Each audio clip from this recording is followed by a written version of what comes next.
Frank's hands trembled as he stared at his failing grade on the holographic screen, the red numbers blaring proof that he was the worst student Galactic Academy had ever seen. At 22, Frank Foster was used to being an outsider.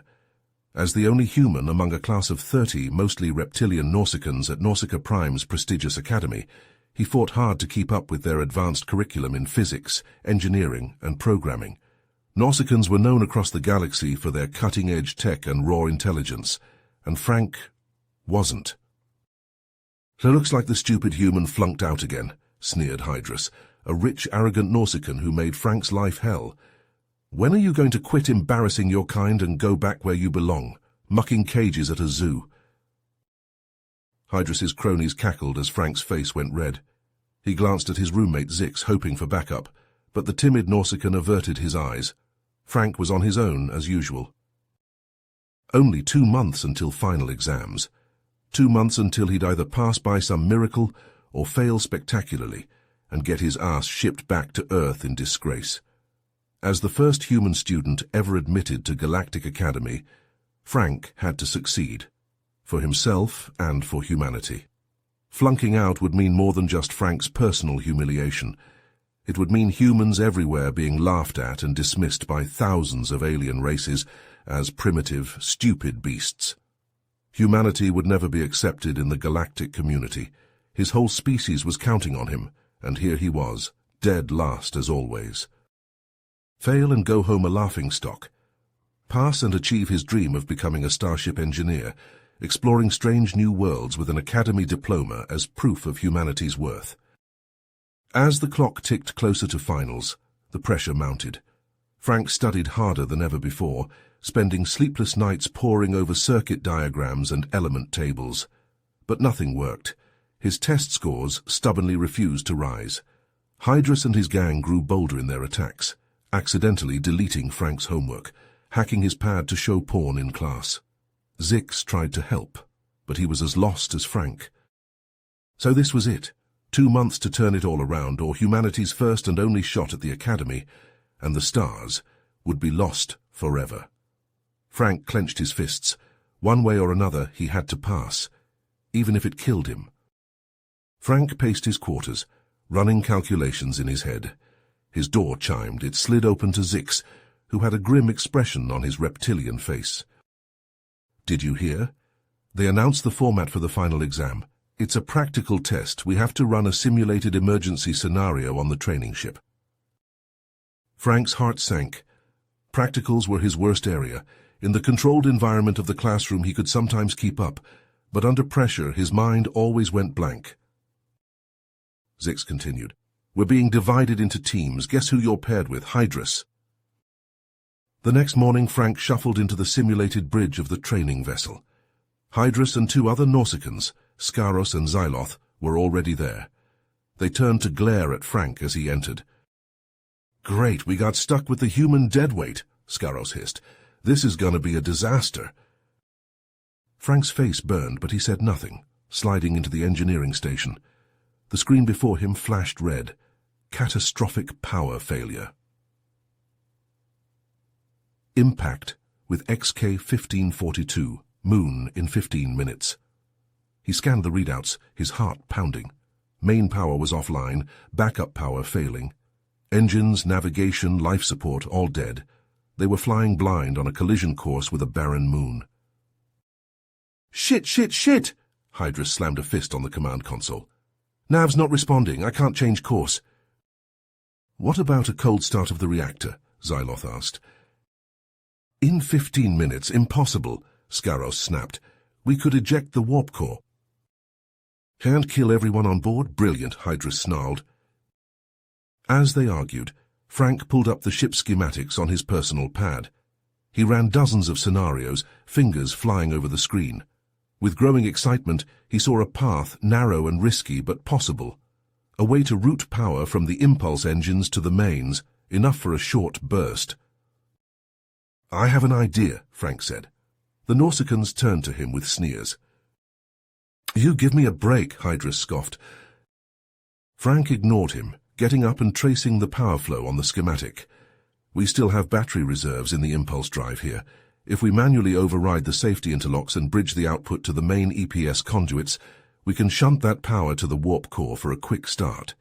Dangerous as hell, and we'll probably fry every circuit on the ship, but it should give us one shot at an emergency warp jump.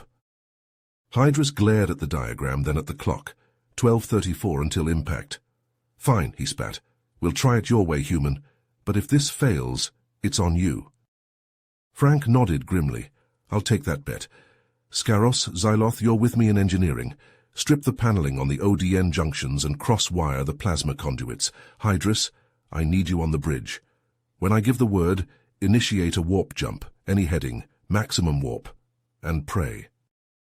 In a blur of motion, they scrambled to their tasks. Frank led the others in a mad dash through the Jefferies tubes, ripping out isolinear chips and splicing cables. Scaros yelped as a live wire shocked him, but Frank barely paused, hands flying over the makeshift circuit.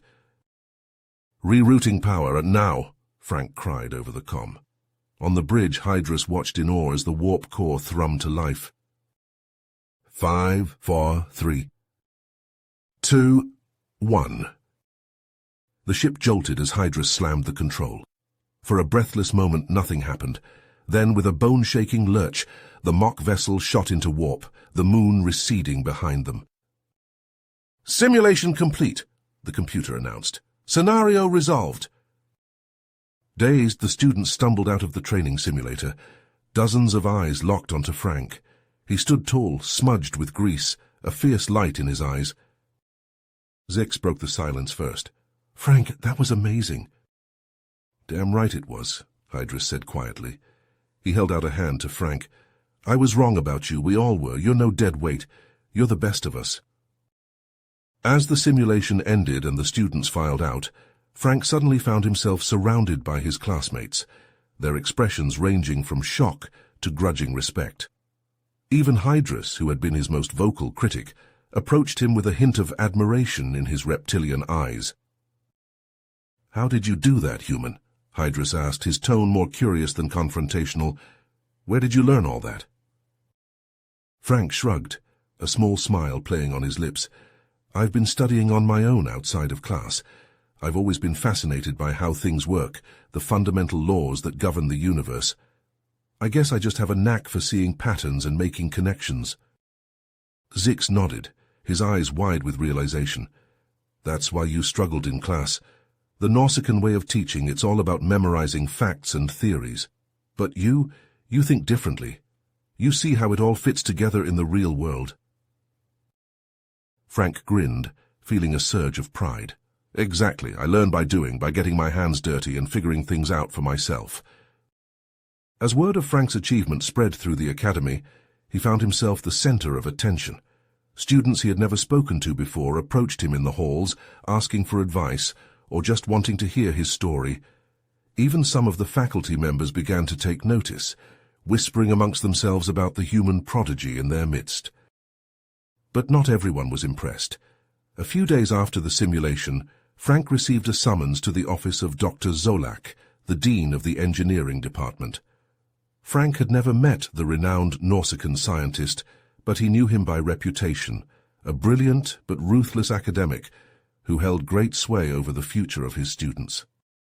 As Frank entered Dr. Zolak's office, he was struck by the austerity of the space. The walls were bare save for a few framed degrees and awards, and the only furniture was a large desk and two uncomfortable-looking chairs. Dr. Zolak himself was an imposing figure, his scales a deep shade of green and his eyes narrowed in suspicion. "Sit down, Mr. Foster," Dr. Zolak said, gesturing to one of the chairs. "I'll get straight to the point. I don't believe you solved that simulation on your own. I think you cheated." Frank's mouth fell open in shock. "What? No, I didn't cheat. I swear I did it all myself." Dr. Zolak leaned forward, his clawed hands folded on the desk. "Do you expect me to believe that a human with no formal training could outperform the brightest Nausicaan minds? It's simply not possible." Frank felt a surge of anger and indignation. He stood up, meeting Dr. Zolak's gaze with defiance. "Test me then. Ask me anything about engineering, about physics, about any subject. If I can't answer, I'll leave the academy and never come back." Dr. Zolak's eyes widened in surprise, but he quickly regained his composure. "Very well, Mr. Foster. Let's begin." What followed was an intense intellectual battle, with Dr. Zolak firing off question after question, each more complex than the last. But Frank met him at every turn, drawing on his extensive self-study and his innate understanding of the principles at work. As the hours passed, Dr. Zolak's questions became more and more esoteric, delving into the cutting edge of theoretical physics and advanced propulsion systems.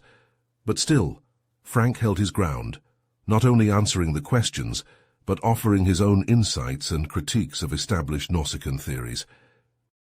Finally, as the first rays of dawn began to peek through the office windows, Dr. Zolak sat back in his chair, a look of exhaustion and begrudging respect on his face.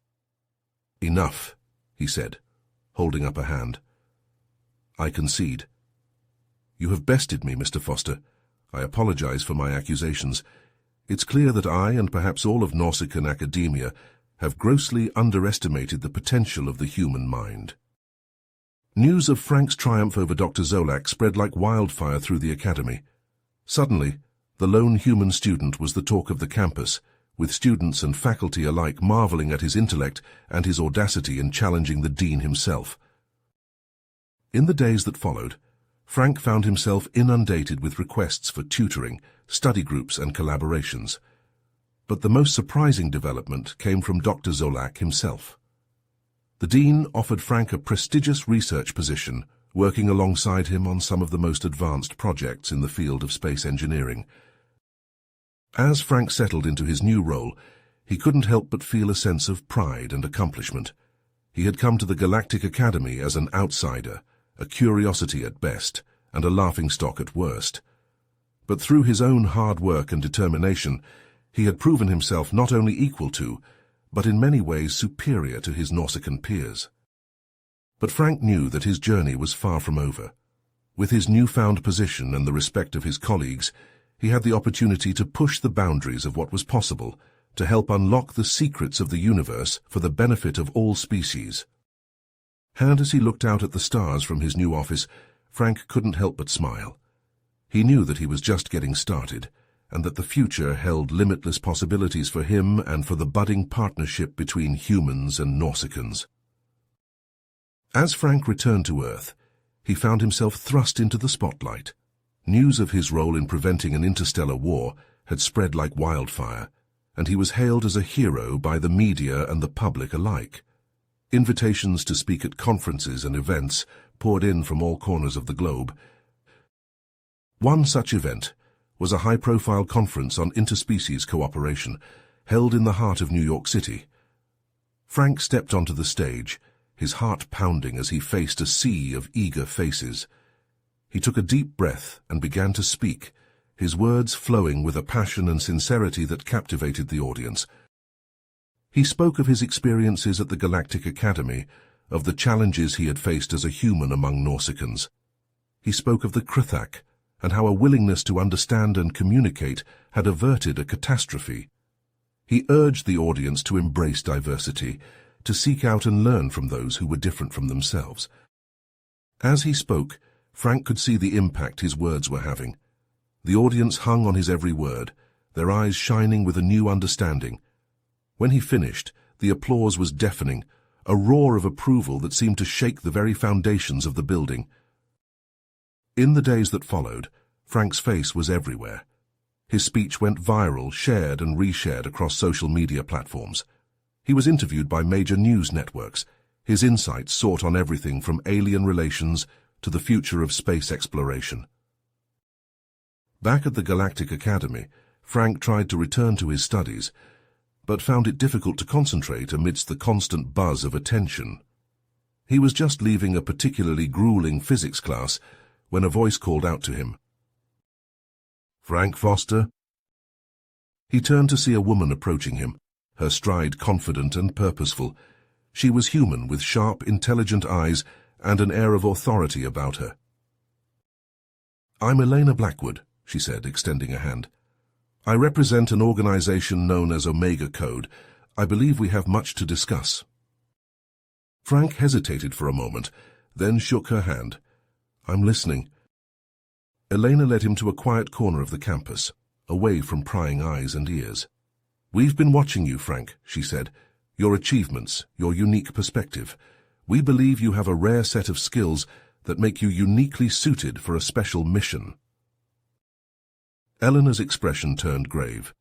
We have evidence that a rogue faction of Nausicaans, led by a scientist named Dr. Zarakol, is developing a weapon of unimaginable destructive power.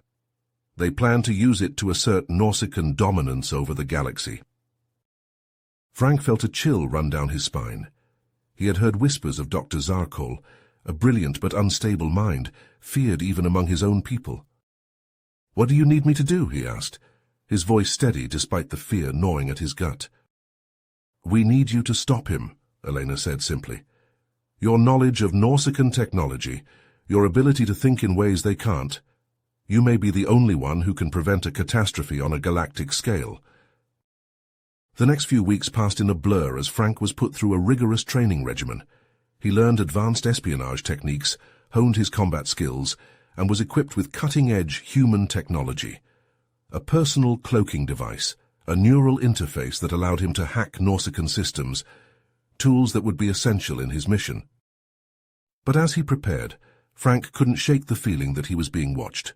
He knew of Dr. Zarkol's reputation for paranoia and ruthlessness. Had the scientist somehow caught wind of Omega Code's plan?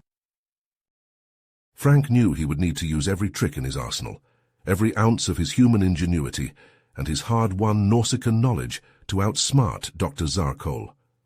The stakes were higher than they had ever been. The fate of the galaxy, the lives of trillions, hung in the balance. As he stepped into the sleek stealth ship that would take him to Dr. Zarkol's secret base, Frank felt a resolve settle over him. He was the only one who could do this, the only one standing between peace and destruction on a cosmic scale. Frank's sleek stealth ship sliced through the void of space, its black hull blending seamlessly into the starry backdrop. Inside, Frank sat at the controls, his eyes locked on the looming shape of the asteroid ahead, Dr. Zarkol's secret base. Frank's fingers danced over the console, activating his personal cloaking device. In an instant, his ship vanished from sight, its energy signature masked. He guided the invisible vessel towards a small hangar bay on the asteroid's surface, slipping past the base's advanced sensor arrays undetected. As the ship touched down, Frank checked his gear one last time. The neural interface, a marvel of human engineering, sat snugly against his temple. His handheld scanner, modified to detect Nausicaan tech, blinked readiness. With a deep breath, Frank engaged his personal cloak and stepped out into the hangar. The corridor beyond was dimly lit, the air thick with the hum of machinery. Frank moved silently, his cloaked form slipping past patrols of heavily armed Nausicaan guards. He followed the scanner's lead, navigating deeper into the heart of the base. Suddenly the scanner began to pulse urgently. Frank paused, studying the readout. His eyes widened. The energy signature ahead was massive, unlike anything he had ever seen. He crept forward, the scanner guiding him to a large circular chamber. And there it was, Dr. Zarkol's weapon. A monstrous particle accelerator, its rings stretching up and around the chamber's walls. Frank watched in horrified awe as streams of exotic particles raced around the ring, faster and faster, their trails blurring into a continuous, pulsing glow. Frank's mind raced as he processed the implications. This was no ordinary weapon. Dr. Zarkol was manipulating the very fabric of space-time, creating miniature black holes. Frank's blood ran cold. A weapon like this could annihilate entire planets, rip apart the very structure of the universe. Frank started forward, his hand reaching for the neural interface. But before he could take a step, a deep, sinister laugh echoed through the chamber. "Ah, Mr. Foster, I've been expecting you." Frank spun around. There, standing at the chamber's entrance, was Dr. Zarkol himself. The Nausicaan scientist was flanked by a dozen guards, their weapons trained directly on Frank. Dr. Zarkol smiled, his sharp teeth glinting in the pulsing light of the accelerator. "Did you really think your little cloaking trick would fool me? I've known about your mission from the start. Omega Code's communications are not as secure as they believe. Frank's mind raced, calculating his options. He was outgunned and outmatched, but he had one weapon Dr. Zarkol could never anticipate: his human ingenuity. "I'll give you a choice, Mr. Foster," Dr. Zarkol said, his voice dripping with malice. "Join me. With a mind like yours and technology like this, we could rule the galaxy. The Norsican Empire would be unstoppable." Frank met Dr. Zarkol's gaze, his own eyes hard. "And if I refuse?" Dr. Zarkol's grin widened. "Then you die, here and now." Frank nodded slowly, as if considering. Then he spoke, his voice calm and measured. "Tell me, Dr. Zarkol, are you certain of your subordinate's loyalty?" Dr. Zarkol blinked, caught off guard. What? "It's just," Frank continued, "in my experience, when someone seeks power as ruthlessly as you, they often find a knife in their back." Frank saw it. The flicker of doubt in Dr. Zarkol's eyes. He pressed on. "The Norsican government is not as oblivious as you think. They've been watching you, biding their time. How do you know one of your lieutenants isn't just waiting for the right moment to betray you and seize this weapon for themselves?" Dr. Zarkol's gaze darted to his guards, suspicion clouding his features. Frank felt a surge of triumph. The seeds of paranoia were planted. And in that moment of distraction, Frank struck. His neural interface flared to life, instantly hacking into the base's security systems. The guards' weapons sparked and sizzled, turning in their hands to aim at each other. Chaos erupted as the Norsicans fired on their own, the chamber filling with the scorch of plasma bolts. Frank leapt forward, his cloak shimmering as he moved. Dr. Zarkol roared in rage, charging to meet him. They clashed in the center of the chamber, human agility against Norsican strength. Their battle raged, moving ever closer to the swirling vortex of the accelerator. The air crackled with energy, the pull of the miniature black hole tugging at them. Dr. Zarkol lunged, his claws wrapping around Frank's throat. Frank choked, his vision blurring. With a last desperate effort, he raised his hand to the neural interface. The chamber shook as the black hole destabilized, its swirling mass collapsing inward. Dr. Zarkol's grip loosened as he was pulled off his feet, drawn towards the singularity. "No!" he screamed, his voice raw with terror. "No!" But it was too late. The black hole consumed him, his form stretching and distorting as he was pulled into the infinite darkness. His scream faded, swallowed by the void. Frank staggered back, the chamber quaking around him. Alarms blared as the accelerator tore itself apart, the black hole devouring itself from the inside out. With seconds to spare, Frank activated his cloak and ran, dodging falling debris and sparking machinery. He burst into the hangar just as the chamber collapsed behind him, a rush of escaping air propelling him forward. He leapt into his ship, his hands flying over the controls. The engines roared to life, lifting the vessel off the hangar floor and blasting out into space. With shaking hands, Frank opened a channel to Omega Code. "Mission accomplished," he said, his voice hoarse. "Dr. Zarkol is dead. The weapon is destroyed." But even as relief washed over him, Frank couldn't shake a nagging sense of unease. This was a victory, yes, but something told him it was just the first skirmish in a much larger war. A war that would test him to his limits, a war for the fate of the galaxy itself. As Frank's ship docked at the Galactic Academy's spaceport, he was greeted by a throng of cheering students and faculty. Banners waved and holographic fireworks exploded in the air, celebrating the return of the hero who had saved the galaxy from Dr. Zarkol's doomsday weapon. Frank stepped onto the landing platform, his face a mix of exhaustion and humble gratitude. He was immediately surrounded by his classmates, who clapped him on the back and shouted their congratulations. Even Hydrus, his former tormentor, shook his hand with a grudging respect. Frank returned the smile, but his eyes were serious.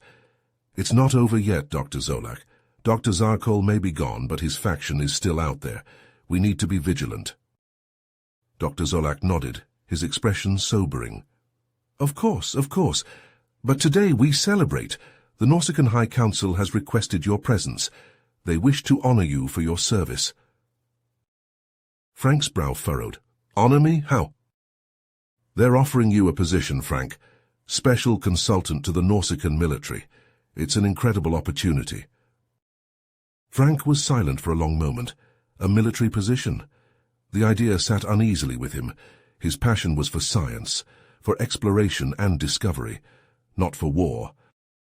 I'll have to think about it, he said finally. Dr. Zolak looked surprised, but he didn't press the issue. Of course, take your time, but don't think too long. The galaxy needs minds like yours, Frank, now more than ever. The next few days passed in a whirlwind of celebrations and ceremonies. Frank was lauded as a hero, his face plastered across every news feed in the quadrant, but even as he smiled and waved, his mind was troubled. He was in his quarters poring over star charts and data readouts when the call came in. It was Elena, her face grave on the view screen. Frank, we need you. Attacks on human and Nausicaan colonies across the galaxy. Entire populations disappearing without a trace. Frank's blood ran cold. Who's responsible? We don't know, but whoever they are, their technology is beyond anything we've seen before. They strike without warning, leaving no survivors. Frank, we need your help. Frank's mind was racing. A new threat, just as he had feared. But this was different. This was an enemy that attacked not with weapons, but with silence, with absence. I'm in, he said, his voice steady. What do you need me to do? Eleanor's relief was palpable, even through the screen. Our analysts have found a pattern to the attacks. The targeted colonies all share specific geological and atmospheric conditions. We think that by studying these conditions, we might be able to predict the next attack, to stop it before it happens. Frank nodded, his brain already spinning with possibilities. I'll need a team, the best scientists and engineers, human and Nausicaan, and equipment, sensors, probes, anything that can help us detect this alien presence. You'll have it, Eleanor promised. Whatever you need, but Frank, this mission, it's off the books. Strictly need to know. If word gets out, if these aliens realize we're onto them. As the call ended, Frank sat back in his chair, his mind whirling. A new mission, a new challenge, and a new chance to prove himself, not just as a scientist, but as a defender of the galaxy. He thought of the Nausicaan military position, still waiting for his response. It seemed so insignificant now in the face of this new threat. This was where he was needed. This was where he could make a difference. Frank stood, his eyes fixed on the stars outside his window. Somewhere out there an enemy lurked, an enemy that threatened everything he held dear. But they had no idea what was coming for them. They had no idea the storm they had unleashed. Frank Foster was on the case, and this time he wouldn't stop until the job was done. As Frank raced back to the Galactic Academy, his mind churned with the horrifying implications of what he had discovered. The mysterious alien attacks were not random acts of aggression, but part of a sinister plan to harvest and transform the citizens of the galaxy into a new hybrid species. He knew he had to act fast, before more colonies fell victim to the aliens' machinations. Bursting into the Academy's command center, Frank called an emergency meeting with his most trusted allies. Among them was Hydrus, his former rival turned staunch supporter. The Nausicaan's eyes widened as Frank laid out the evidence of the alien factories and their grim purpose. We have to shut them down, Frank said, his voice steely with resolve. But we can't do it alone. We need a team of the best, the brightest, the most skilled operatives from both our species. Hydrus nodded, his reptilian features set in grim determination. I know just the warriors for the job. They've been itching for a chance to prove themselves against a worthy foe. Within hours, Frank and Hydrus had assembled a crack team of human and Nausicaan operatives, each handpicked for their unique abilities and expertise. There was Zara, the human hacker who could infiltrate any system, Krelok, the Nausicaan marksman with a talent for impossible shots, and a dozen others, all united in their determination to stop the alien threat. The journey to the factory was tense and silent, each member of the team lost in their own thoughts as they prepared for the battle ahead. Frank pored over the intelligence they had gathered, looking for any weakness in the aliens' defenses. Suddenly the ship's alarms blared to life. "Incoming hostiles!" Zara shouted from her console. "A swarm of drones coming in fast." Frank leapt to the viewport, his eyes widening at the sight of the alien machines. They were small and nimble, darting through space with uncanny precision, and they seemed to anticipate the ship's every move, as if they could read the minds of those on board. The Nausicaan grinned, his claws already dancing over the weapons controls. Plasma bolts lanced out into the void, picking off the drones one by one. But for every machine destroyed, 2 more seemed to take its place, their attacks growing more vicious with each passing second. Gritting his teeth, Frank realized they couldn't win this battle through firepower alone. They needed to outthink the drones, to find a way past their defenses. His fingers flew over his console, calling up the codes and algorithms he had spent months perfecting. The human hacker nodded, her own hands a blur as she patched Frank's console into the ship's main computer. Taking a deep breath, Frank closed his eyes and let his mind merge with the machine, his consciousness expanding out into the digital realm. In the space of a heartbeat, he was among the drones, his virtual presence darting and weaving through their ranks. He could see the patterns in their movements, the logic behind their attacks, and he could see the flaws, the weaknesses that could be exploited. With a thought, he sent a pulse of corrupted code into the swarm, watching with satisfaction as the drones faltered and spun out of control. Seizing the opening, Kraylock and the other gunners unleashed a barrage of fire, tearing through the disoriented machines like tissue paper. As the last of the drones exploded into a cloud of shrapnel, Frank sagged back in his seat, his mind reeling from the exertion. But there was no time to rest, no time to celebrate their small victory. The factory loomed ahead, a vast and menacing structure bristling with defenses. Steeling himself, Frank stood and faced his team. "This is it," he said, his voice ringing with conviction. "We breach those walls, we find out what the aliens are doing to our people, and we put a stop to it, no matter the cost." Hydra stepped forward, his hand clasping Frank's shoulder in a gesture of solidarity. "We're with you, Foster, to the end." As one, the team readied their weapons and prepared to infiltrate the alien stronghold. Frank knew that the battles to come would push them all to their limits, testing their courage, their ingenuity, and their resolve. But he also knew that they would meet those challenges head-on, united in their determination to defend their worlds and their way of life. The ship sliced through the void, a glinting dagger aimed at the heart of the alien threat. And within its walls, a band of heroes steeled themselves for the fight of their lives. The outer defenses of the alien factory complex loomed before them, a daunting array of energy barriers and automated cannons. Undeterred, Frank and his team initiated their assault, their ship's advanced cloaking technology allowing them to slip past the perimeter undetected. As they drew closer to the main structure, a hail of plasma fire erupted from hidden turrets, the aliens alerted to their presence at last. The team's pilot, a grizzled Nausicaan veteran named Zoloth, wrenched the ship into a dizzying spiral, narrowly evading the deadly barrage. "We can't take much more of this," Zoloth growled, his claws digging into the control console. Frank, his face illuminated by the glow of his tactical display, shook his head. "We have to get inside. Zara, can you hack into their defense grid, give us an opening?" The human tech expert nodded, her fingers already flying over her keyboard. "I'll need a few minutes to crack their encryption. Kraylock, Hydrus, buy me some time." The 2 Nausicaan warriors grinned fiercely, taking control of the ship's gun turrets. With precise, devastating fire, they picked off the alien cannons one by one, their skills honed by years of combat training. Suddenly, the energy barriers flickered and died, a momentary gap appearing in the factory's defenses. "Go now!" Zara shouted. Zoloth didn't hesitate, plunging the ship through the breach and into the cavernous hangar beyond. As the team leapt from the airlock, weapons at the ready, they found themselves in a nightmarish landscape of twisted metal and pulsing machinery. And there, suspended in glowing pods that lined the walls, were the missing colonists.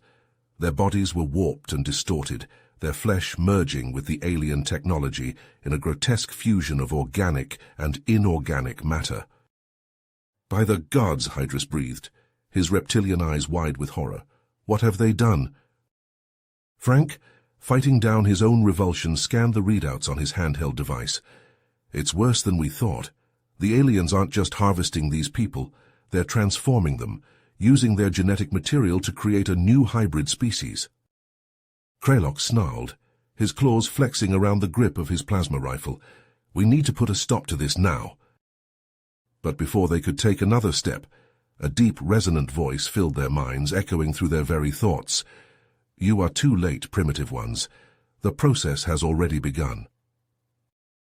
The team spun, weapons raised, to face a towering figure that seemed to coalesce out of the shadows. It was vaguely humanoid, but with too many limbs, too many eyes, its form shifting and changing like quicksilver. "Who are you?" Frank demanded, his voice steady despite the fear that gripped his heart. "We are the Xanth," the creature replied, its words bypassing their ears to burn directly into their brains.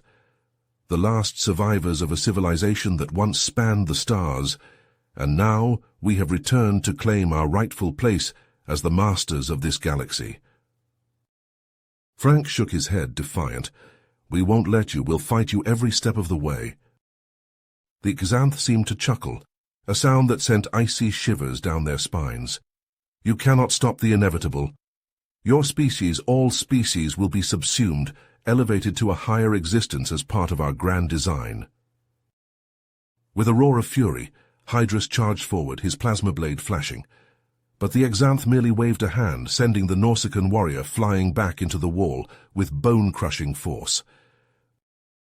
As Kralok and the others opened fire, their plasma bolts splashing harmlessly against an invisible barrier, Frank realized that conventional weapons were useless against this foe. He would have to fight on a different battlefield, the landscape of the mind. Reaching deep within himself, he tapped into the same mental reserves that had allowed him to communicate with the Krithak, to outwit Dr. Zarkol. He focused his thoughts into a lance of pure psychic energy, a product of his unique human Nausicaan hybrid mind, and hurled it at the Xanth overlord with all his might. As the Xanth recovered and pressed its own psychic attack, Frank felt his mind begin to buckle under the sheer weight of the alien's power. He gritted his teeth, pouring every ounce of his will into maintaining his mental shield. Around him his team fought desperately to free the captive colonists, Zara's hacking skills and Kralok's marksmanship working in tandem to shatter the glowing pods. One by one, the dazed and confused survivors stumbled out, their bodies still bearing the marks of the alien transformation process. Suddenly, warning klaxons blared throughout the factory, the deep rumble of explosions shaking the floor beneath their feet. In their battle against the Xanth, they had triggered a chain reaction in the facility's power core. "Frank, we have to go," Hydrus shouted, supporting a limping Nausicaan colonist. "This whole place is going to blow." With a final desperate surge of psychic energy, Frank hurled the Xanth overlord back, the creature's form shattering into a million shimmering fragments. Exhausted, barely able to stand, he staggered towards the waiting ship, his team helping the freed colonists aboard. As the factory collapsed around them, the ship blasted free of the hangar, streaking out into the star-speckled void. Behind them, the alien complex vanished in a blinding flash of light, a miniature supernova that marked the end of the Xanth's vile experiments. But even as they fled, Frank knew that this was only the beginning. The Xanth were still out there, their plans for galactic domination far from thwarted. And he and his team, forged in the crucible of this desperate battle, would be on the front lines of the war to come. They were the galaxy's best hope, the thin line standing between freedom and subjugation, and they would fight to their last breath to defend their worlds, their species, their very right to exist. For they were more than just soldiers or spies or scientists. They were the guardians of the future, the champions of all that made life worth living. And they would never, ever surrender. With the factory destroyed and the colonists rescued, Frank and his team returned to their ship, exhausted but determined. They had struck a major blow against the alien threat, but they knew the fight was far from over. In the days that followed, Frank and his colleagues pored over the data they had collected from the factory's systems. They worked around the clock, fueled by a sense of urgency and purpose. And as they dug deeper, a chilling picture began to emerge. "It's not just a new species," Frank said, his eyes locked on the holographic display. "The hybrids are conduits, living channels for the aliens' psychic energy. That's how they control them, how they manipulate matter itself." Hydrus nodded grimly. "So to defeat them, we need to cut off that connection, prevent them from making more hybrids." "Exactly," Frank said. "And to do that, we need to find the source, the central hub of their operation." But locating the hub proved to be a daunting task. The aliens had hidden it well, cloaking it from conventional sensors and shielding it with powerful psychic barriers. For weeks, the team scoured the galaxy, following every lead and rumor, but to no avail. It was during one of these fruitless searches that Frank first began to experience the visions. They came to him in his sleep, vivid and intense, like waking dreams. He saw flashes of alien worlds, of vast cities and towering spires. He saw armies clashing on fields of blood and great ships burning in the void. But most of all, he saw the aliens themselves, their true form, not the shifting, nebulous shapes they presented to the world, but something ancient and terrible, a darkness that had haunted the stars since the dawn of time. Frank woke from these visions shaken and disoriented, but also with a newfound sense of purpose. He knew with a certainty that defied logic that the visions were a key, a guide that could lead them to the hub. Under Frank's direction, the team changed course, following the path laid out in his dreams. They traveled to distant worlds and uncharted regions of space, guided by Frank's growing psychic abilities. And as they journeyed, they began to uncover a trail of clues, left behind by an ancient civilization that had fought the aliens eons ago. Fragments of technology, cryptic messages carved in stone, all pointing the way to the hub. But the closer they got, the more perilous the journey became. They were hounded at every turn by the aliens and their hybrid servants, forced to fight their way through ambushes and traps. They encountered other beings as well, strange creatures from the depths of space. Some were allies, offering aid and shelter. Others were enemies, seeking to halt their progress or claim the hub's power for themselves. Through it all, Frank remained focused on the goal, driven by the visions that now came to him, even in his waking hours. He saw the aliens' past, a history of conquest and destruction that spanned galaxies. But he also saw a future, a glimmer of hope amidst the darkness. In that future, the aliens were defeated, their power broken, and in their place rose a new order, a galaxy united in peace and understanding. It was a vision that gave Frank strength, that drove him to push himself and his team beyond their limits. And so, after months of searching, they finally found it. The alien hub, a monstrous construct of twisted metal and pulsing energy hidden in the heart of a dying star. Getting inside proved to be a feat in itself. The hub was guarded by legions of hybrids, each one a living weapon. Frank and his team fought their way through, using every trick and tactic they had learned. Hydrus's plasma blades cut through the enemy lines, while Zara's hacking skills opened doors and disabled traps. But it was Frank who led the charge, his psychic powers now fully awakened. He tore through the alien ranks with blasts of mental energy, shielding his friends and confounding his foes. At last, they breached the hub's inner sanctum, and there, waiting for them, was the Overlord itself.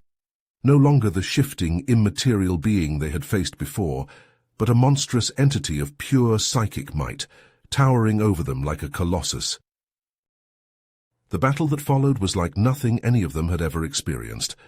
The Overlord lashed out with tendrils of searing energy, while Frank countered with bolts of psychic force. They clashed in a storm of light and sound, their powers ripping at the very fabric of reality.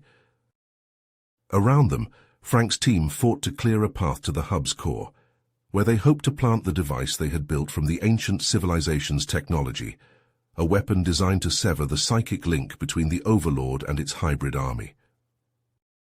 But the Overlord was strong, its will implacable. Even as Frank poured every ounce of his strength into the fight, he could feel himself weakening, his energy draining away. It was then, in that moment of desperation, that Frank reached out with his mind. Not just to his team, but to every living being in the galaxy. He called to them, species of every kind, united in their desire to be free. And they answered. Across the stars, across the light years, Frank felt them. Their hopes, their dreams, their indomitable spirit. They poured into him, a cascade of psychic energy unlike anything he had ever known. With a roar of defiance, Frank unleashed that power against the Overlord. It struck the creature like a thunderbolt, staggering it, weakening its grip on the hybrids. Seizing the moment, Frank's team activated the device. It pulsed with ancient energy, a blinding flare of light that filled the chamber. The Overlord screamed, a sound that echoed across the psychic plane as its connection to the hybrids was severed. It thrashed and writhed, its form unraveling, until finally, in a blast of searing radiance, it came apart, reduced to a husk of desiccated flesh. Frank fell to his knees, his mind reeling from the backlash. Around him the hub shuddered and quaked, its structure compromised by the release of so much psychic energy. "We need to go," Hydra shouted over the din of twisting metal. "This whole place is coming down." Leaning on each other for support, the team limped back to their ship, dodging falling debris and gouts of flame. They barely made it aboard before the hub collapsed in on itself, imploding into a swirling vortex of light and darkness. As they watched from the safety of space, Frank felt a wave of exhaustion wash over him. But beneath it was something else, a sense of triumph, of hope reborn. They had done it. Against all odds, they had beaten back the alien threat. The galaxy was safe, at least for now. But as Frank slipped into a dreamless sleep, he knew that their work was not yet done. There would be other threats, other challenges to face, and he and his team would be there to meet them, united in their determination to protect the peace they had fought so hard to win. The alien hub shuddered and quaked around them, massive chunks of twisted metal and sparking machinery raining down as Frank and his team sprinted for their ship. The very fabric of space seemed to warp and distort, the aftermath of the titanic psychic battle that had just taken place. Frank's mind raced as he ran, his body aching from the exertion of the fight. They were so close, just a few more meters to the airlock. But even as the ship came into view, he felt it, a final, desperate surge of psychic energy from the dying Overlord. Time seemed to slow as Frank turned, his eyes widening in horror. The Overlord's essence, a writhing mass of darkness and malice, was streaking towards Hydrus, intent on claiming the Nausicaan's body as its new host. Without hesitation, Frank lunged, shoving Hydrus aside with all his strength. The psychic blast hit him square in the chest, sending him flying backwards as unimaginable energy coursed through his body. Frank screamed, his mind and body burning with agony as the Overlord's consciousness tore into his own. He could feel it, clawing at his memories, his personality, trying to consume him from within. Through the haze of pain, Frank saw Hydrus and the others, their faces etched with horror and grief. With the last of his strength, he choked out a single anguished command. "Leave me." Hydrus shook his head, his claws reaching for Frank. "No, we can't." "Go!" Frank roared, his voice cracking with strain. "Before it's too late." Around them the hub gave a final shuddering groan, the walls buckling inward. Zara grabbed Hydrus's arm, pulling him towards the ship. Hydrus resisted for a moment, his eyes locked on Frank's writhing form. Then, with a wordless cry of anguish, he turned and ran, the others close behind. As the airlock slammed shut and the ship blasted free of the collapsing hub, Frank's screams echoed through the comlink, a haunting, terrible sound that would stay with them forever, a final testament to the depths of his courage and the price he had paid for their victory. Years passed, and the galaxy began to heal, the scars of the alien threat slowly fading. At the Galactic Academy, a new generation of students studied side by side, humans and Nausicaans united by a common purpose. In lecture halls and laboratories, they learned of the great heroes of the past, of the sacrifices made and the battles won, and always they spoke of Frank Foster, the human who had given everything to save them all. Hydrus, now a respected diplomat and leader, made sure that Frank's story was never forgotten. He spoke of his friend's bravery, his brilliance, and his unshakable resolve in the face of impossible odds. But even as they honored Frank's memory, a sense of unease lingered, a shadow that could not be banished. For deep within the ruins of the alien hub, something stirred, something that was neither fully Frank nor fully the Overlord. It was a being of immense power and knowledge, a fusion of human cunning and alien might, and as it slowly gathered its strength, nursing its wounds in the darkness, it dreamed of the day when it would emerge, when it would challenge the very foundations of the galactic order. For Frank Foster's sacrifice, it seemed, had not been the end, but merely the beginning of a new chapter, one that would test the limits of what it meant to be human, Nausicaan, or something else entirely. You have reached the end of the story. If you enjoyed this story and want to support us, please leave a like and subscribe to our channel, and for every comment that says 88, I will heart every single one of them. Thank you for your time.